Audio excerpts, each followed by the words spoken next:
Écoutez, moi j'ai trouvé ça un peu un renouveau pour John Galliano de Dior parce que bon, il avait effectivement repris certains thèmes qui lui sont chers, un thème équestre, des grands manteaux un peu pirates en cuir, il y avait un petit côté 18e, mais c'était extrêmement portable, extrêmement féminine et en même temps il y avait quand même le côté extrêmement luxe qui est quand même le DNA de Dior. Qu'est-ce que tu as pensé, Dominique? Et moi, je trouvais qu'il y avait une tendance pour l'hiver prochain, le côté néo-bourgeois avec les blouses un peu comme ça, transparentes, romantiques, mais un peu décalées. Non, c'était une collection riche, hein. Très riche. Apparemment, c'est un événement, vu le monde qu'il y a, on peut pas louper Dior. Non, Christian Dior, c'est quand même un must, un des musts de la semaine de la Fashion Week à Paris. Alors là, vous allez au prochain défilé, c'est ça? Dominique, elle retourne au journal parce qu'elle a beaucoup de travail. Elle ira chez Lanvin. On se retrouve chez Lanvin, alors.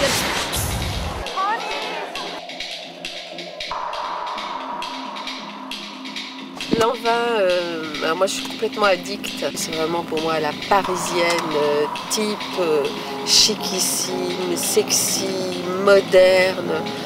Pour moi, le Alba, c'est le nouveau Saint-Laurent. Kenzo était très Kenzo et en même temps pas très Kenzo. Beaucoup d'imprimés, un brassage de tissu menswear. Et il y avait quand même un côté 70 avec des robes longues qui flottaient avec justement des superpositions et des chapeaux d'hommes.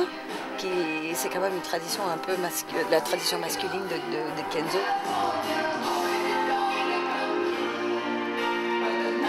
Est-ce que le fait que leur jugement soit souverain, c'est pas un peu difficile à accepter au final?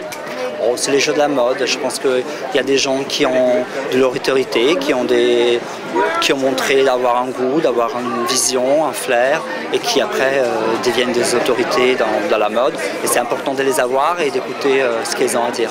Merci beaucoup. Merci beaucoup.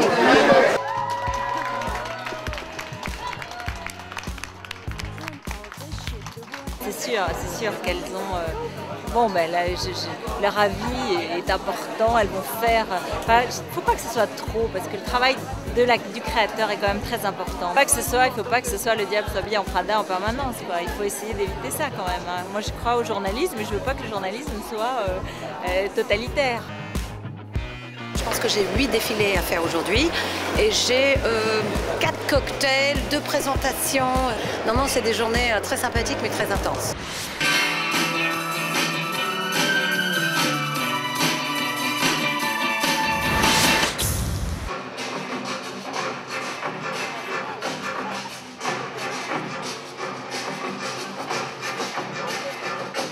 En même temps, on est censé quand même communiquer tout cela à nos lectrices, donc effectivement, c'est un travail, même pendant. Moi, je fais des croquis des défilés. Pendant que les mannequins passent, je fais des croquis qui, après, me font souvenir des choses, des petits détails, aussi des tendances. Après, je suis quand même obligée de faire une synthèse de toutes les tendances que j'ai vues. C'est pas juste le plaisir des yeux, hein. C'est vraiment un travail très intense de relationnel.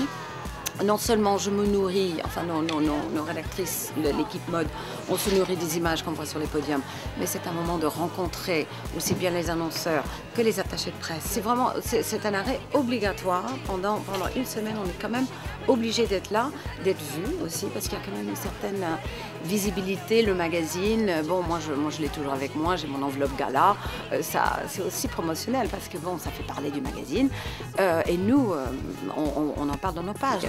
C'est très important pour nous ces Fashion Week, même si c'est épuisant et parfois un peu usant. Voilà.